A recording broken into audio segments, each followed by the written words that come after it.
বন্ধুগণ, এই যে কষানো কমপ্লিট, এখন মাছ দিতেছে। এই যে মাছ, ভাজা মাছ দিয়ে দিতেছে। ভাজা মাছ দেওয়ার পর এখন গরম পানি দিয়ে দিব। পানি দিয়ে ঢাকনা দিয়ে কিছু 20 মিনিট রাখবো। এই যে পানি দিয়ে দিল, সুন্দর।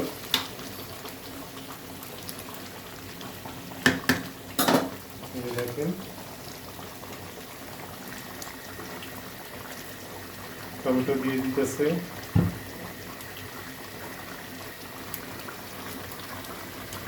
টমেটো দিয়ে দিল, তেজপাতা, ধনে পাতা দিয়ে দিল। ধনে পাতা দিয়ে কমপ্লিট।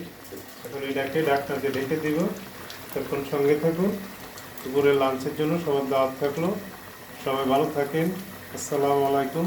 আমাদের চ্যানেলটা সাবস্ক্রাইবার, লাইক দিয়েন, কমেন্ট করেন, শেয়ার দিয়েন। আল্লাহ হাফেজ।